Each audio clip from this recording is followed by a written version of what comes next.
Welcome to the epic conclusion of Unshitboxing 1, where I scour the city of Toronto looking for a cheap-ass computer that's been either mislisted or broken or doesn't contain any information. I buy it and unbox it right here on my desk for all y'all to see. Now, I don't want to oversell what you're about to see, but if you ever had any doubts about scouring your own city for huge shit like this, or roadside pickups or yard sale finds, this video might change your mind and bring you over to Team Garbage.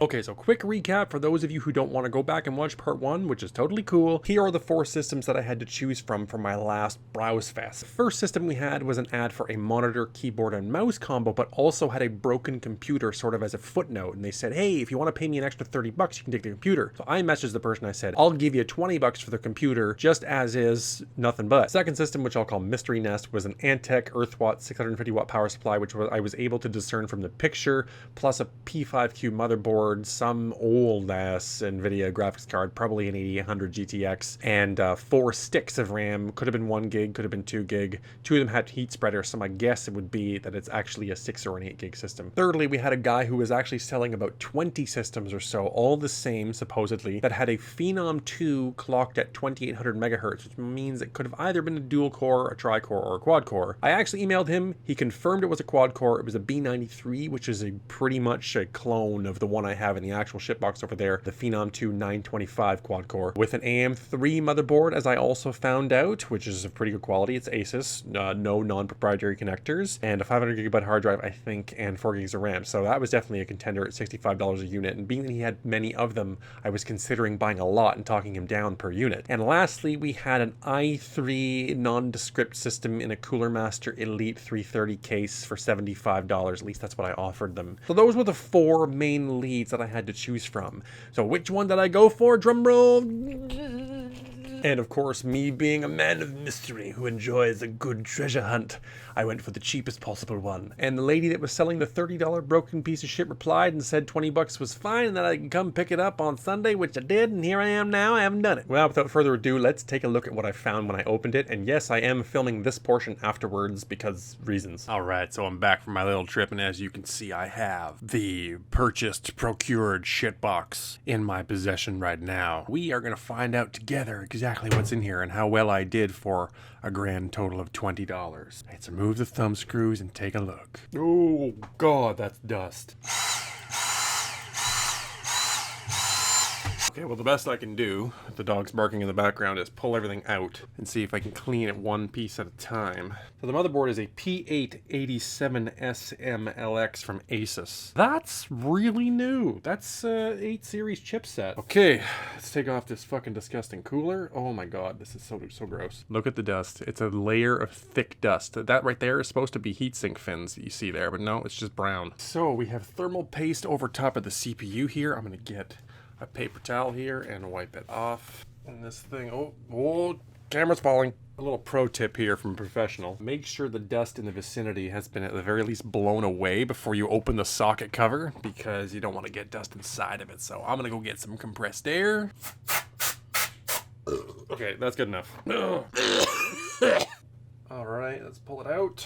Did I read the motherboard wrong here? P887S. That's an 8 series chipset, but oh, I'm an idiot.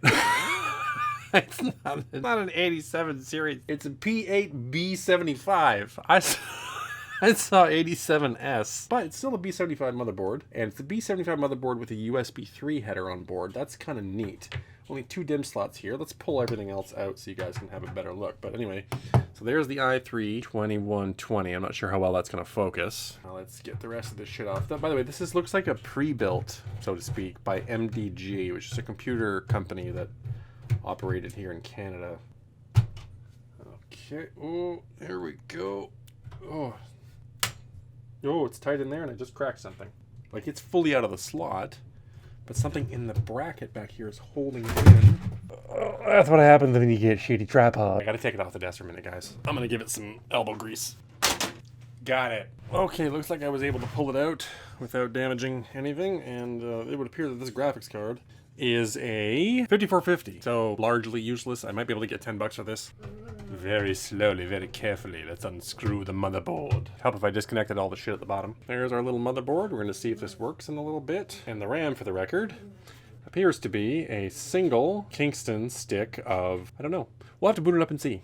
Okay, and last but not least, let's pull out the hard drive of this thing and see what kind of capacity we got. Forgive the poor production quality and the dogs fighting. Guys, as you can probably see, it's a WD Blue of some kind. Good mother fucking Jesus Christ. 1 terabyte WD Blue in a $20 computer, all because it didn't work. I'll give this one a good blow job. Okay, and let's remove the power supply because that's completely useless. I am not reusing a Mios power supply. Okay, well there you go. There's empty case. What I'm going to do is probably give this a bath. And if you're wondering if it is safe to wash components underwater, generally speaking, no, but empty cases are usually pretty good about that. So that's what we're going to do, and I'll come back and see you in part 2 when we're going to actually test the stuff and see what works. Okay, ladies and gentlemen, here we are over at my workbench, so forgive the shitty mic quality of the camera. And here we have the motherboard with the new stock cooler applied and the i3-2120 inside of it, and that 1 stick of RAM. So I've got everything but the hard drive and the video card connected, and what we're going to do is plug in a mouse and keyboard and my UBCD, and we're going to see what we can make happen out of this little thing. Moment of truth. I only have one hand here, so I'm going to have to do this left-handed. Where is the connectors? There they are. Power supply on? No, it's not. Okay, let's try that again. Here we go. Yeah, there we go. Alright, fan spinning. Monitor. Oh, signal. Monitor works.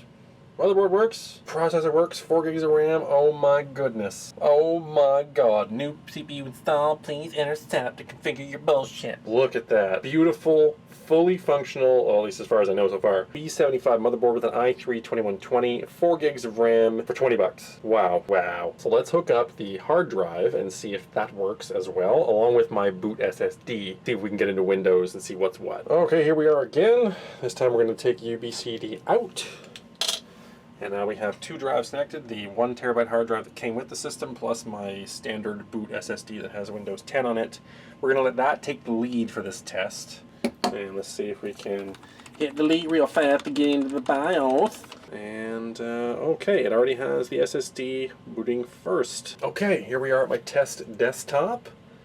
Now, what we need to do, of course, is take a look at the Western Digital 1 terabyte hard drive. Well, let's just go into the disk management utility here and see what's what. Wow. Okay. All right. So the only thing we haven't tested so far, and I really don't give a fuck about it, is this thing, because I'm pretty sure this was the problem.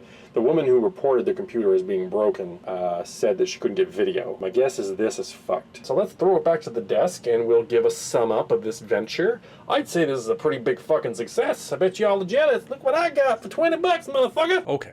So forgive my overexuberance, but you have to understand the motivation for putting together this channel in the first place is to save you people money. I am genuinely interested in giving you the tools you need to not break the bank every time you want to put together a gaming system. Buying something like this, which I did in the span of 4 days in a city with a population of roughly 2.5 million or 6 million if you count the entire GTA, you can do too. All you need to do is have a good pair of eyes, be discerning, dedicate a few hours, and get her done. Are there risks associated with this sort of thing? Absolutely. But you know what? Even if half of those components were broken, there's more than $20 worth of good stuff there you can resell and flip for a profit and put that towards buying something new perhaps. And speaking of that, Danny from Nerd on a Budget and I on Sunday the 18th are going to be releasing 2 videos simultaneously that are a collaborative effort where we do the same sort of thing that we did here and resell either the components individually or the system as a whole and try to make a profit. See, we're all about